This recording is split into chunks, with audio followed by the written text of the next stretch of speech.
నాతో ఎమ్మెల్సీ అరుణ్ కుమార్ ఉన్నారు. గన్నవరం మాజీ ఎమ్మెల్యే వల్లభనేని వంశీమోహన్ ఆరోగ్య పరిస్థితి ఆందోళనకరం ఉంది. రాత్రి నుంచి కూడా ఇదే పరిస్థితి కొనసాగుతుంది. ఒక ఎమ్మెల్సీ ప్రోటోకాల్ ఉన్న వ్యక్తి పట్ల కూడా అధికారులు కొద్దిగా దృష్టిగా వ్యవహరించడం పట్ల కూడాను వైసీపీ శ్రేణులు ఆందోళన వ్యక్తం చేస్తున్నాయి. అరుణ్ మనతో ఉన్నారు. సార్ చెప్పండి, ఎలా ఉంది ఆయన ఆరోగ్య పరిస్థితి? 100 రోజులు కావస్తుంది, ఇంకా కూడా ఆయన బయటికి రాలేని పరిస్థితి నెలకొంది. అంటే టీడీపీ సెంట్రల్ ఆఫీసు స్క్రిప్ట్ అంతా అధికారులు అమలు చేస్తున్నారు. నాకు ఎక్కడ స్క్రిప్టోగా తెలియదు, కానీ అది టీడీపీ ఆఫీస్ స్క్రిప్టా, ప్రభుత్వం నుంచి స్క్రిప్టా, లేదా ప్రభుత్వంలో పెద్దల స్క్రిప్టా, లేకపోతే ప్రభుత్వంలో చిన్నవాళ్ళు సడన్గా పెద్దవాళ్ళైన స్క్రిప్టా నాకైతే తెలియదు. కానీ ఈ చిన్నబాబులో పెద్దబాబులు ఎవరైతే నాకు తెలియదు, కానీ స్క్రిప్ట్ మాత్రం పక్కా.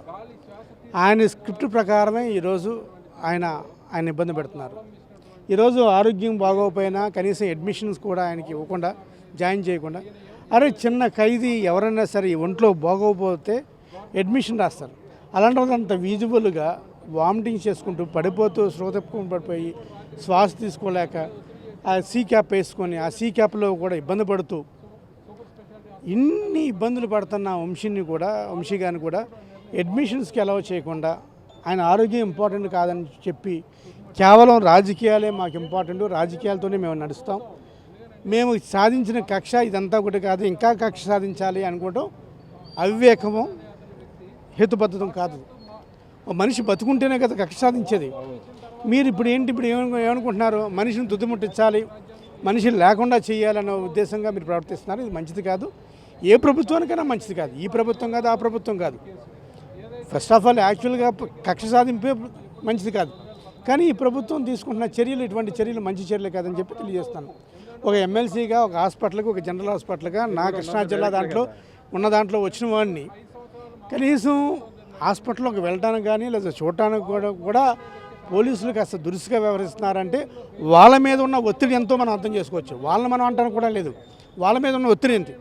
పలానా లీడర్స్ వస్తారు, వైకాపా లీడర్స్ వస్తారు, వాళ్ళని ఎలా చేయకండి, వాళ్ళని చూడకండి అని అది కూడా చూడకుండా ఈ విధంగా ప్రవర్తించడం మంచిది కాదని తెలియజేస్తున్నాను. సార్, మొన్న ఏదైతే తిరువురు సంఘటనలు జరిగినాయో మీ వాహనాన్ని కూడా ధ్వంసం చేశారు. వైసీపీ బలమన్నా సరే అక్కడ అంత ఉన్న ఉన్మాదుల్లాగా ఎందుకని కొంతమంది ప్రవర్తించారంట? ఈ ప్రభుత్వం లక్ష్యం, ఈ ఎలక్షన్లో, స్థానిక సంస్థల ఎలక్షన్లో వాళ్ళ లక్ష్యం లాక్కోవటం, హింసించడం. 3 కౌన్సిలర్స్ ఉన్న సభ్యులు, 17 సభ్యులు ఉన్న వైసీపీకి చైర్మన్ పర్సన్ వస్తుందా? 3 సభ్యులకి వస్తుందా? 3 సభ్యులు 17 మంది సభ్యుల్ని లాక్కోవడం, కొనుక్కోవడం, హింసించే ద్వారా మేము చైర్మన్ అయితే ఇంక ప్రజాస్వామ్యం ఉంటుంది. మీకు నిజంగా కూడా బలం ఉంటే ప్రజాక్షేత్రంలో తెలుసుకోండి. ప్రజాక్షేత్రంలో మీ 3 చేత రిజైన్ చేయించండి, మా 17 మంది చేత కూడా నేను రిజైన్ చేపిస్తాను.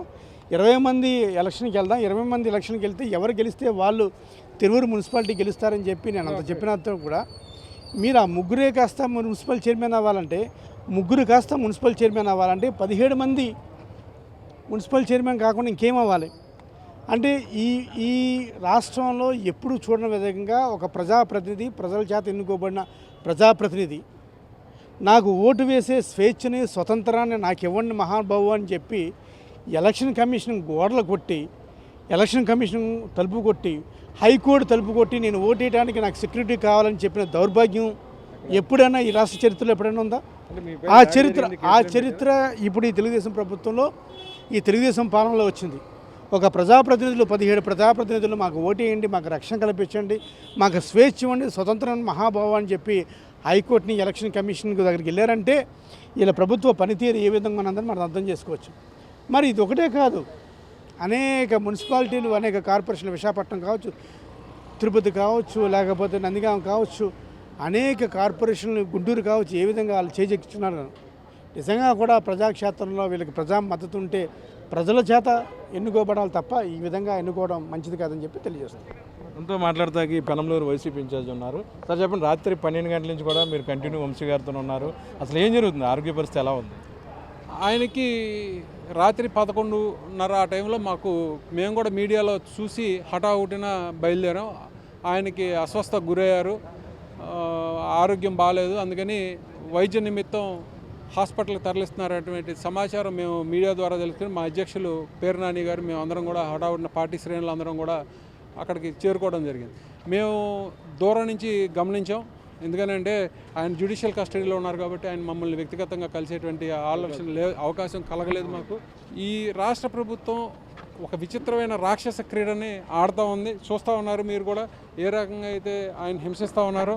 ఈ హింసకి తావు లేకుండా జ్యుడిషియల్ కస్టడీలో ఉన్నటువంటి వ్యక్తి మెరుగైన వైద్యం అందించాలని, ఆయనకి ఆరోగ్యం మంచి కండిషన్లో ఉండేటట్టు చేయాలని మేము కోరుకుంటాం. హనుమాన్ జంక్షన్ పోలీసులు సంబంధించి రెండు రోజుల కస్టడీ ముగిసిన నేపథ్యంలో వల్లభనేని వంశీమోహన్ని వైద్య చికిత్సలు చేసిన అనంతరం కూడాను ఆయన నూజివీడు కోర్టుకి తీసుకెళ్లారు. అయితే నూజివీడు కోర్టుకి తీసుకెళ్లే ముందు ఇక్కడ విజయవాడ ప్రభుత్వ ఆసుపత్రిలో వైద్య పరీక్షలు చేసిన పరిస్థితి మీద కూడాను మాజీ మంత్రి పేర్ని నాని తీవ్ర ఆగ్రహం వ్యక్తం చేశారు. కనీసం ఒక మాజీ ఎమ్మెల్యే ప్రోటోకాల్ ఉన్న వ్యక్తులు వచ్చినా సరే ఇక్కడ కనీసం వైద్య పరీక్షలు లేవని, స్థానికంగా ఎవరైతే మొత్తు డాక్టర్ ఉన్నాడో ఆయనే పెత్తనం చేస్తూ కూడాను తెలుగుదేశం పార్టీ కార్యాలయం నుంచి వచ్చే సూచనల మేరకు పనిచేస్తున్నారని చెప్పి కూడా మాజీ మంత్రి పేర్ని నాని తీవ్ర ఆగ్రహం వ్యక్తం చేశారు. అంతేకాకుండా రాబోయే రోజుల్లో ఎవరెవరైతే వైసీపీ నేతలపై పిచ్చి పిచ్చి చేష్టలకు పాల్పడ్డారో వాళ్ళందరి మీద చర్యలు తీసుకుంటామని చెప్పి కూడాను మాజీ మంత్రి పేర్ని నాని అన్నారు. చాలా ఉద్వేగంగా కూడాను మాజీ మంత్రి పేర్ని నాని మాట్లాడారు. వంశీ చనిపోతాడేమోనని భయం కలుగుతుంది మాకు అందరికని చెప్పి కూడాను ఒక రకంగా పేర్ని ఉద్వేగానికి గురయ్యారు. ఎందుకంటే రాత్రి నుంచి కూడాను పేర్ని నాని మాజీ మంత్రి పేర్ని నాని అటు వంశీ ఆరోగ్య పరిస్థితిపై ఆందోళన వ్యక్తం చేస్తున్నారు. కంకిపాడు ప్రభుత్వ ఆసుపత్రి వద్ద కూడా ఆయన వెళ్ళడం జరిగింది. ఇప్పుడు తిరిగి ఈరోజు విజయవాడ ప్రభుత్వ ఆసుపత్రి వస్తే కనీసం ప్రోటోకాల్ ఉన్న తమ పట్ల కూడాను ఈ సిబ్బంది చాలా వ్యవహరించే తీరు బాగోలేదని మండిపడ్డారు.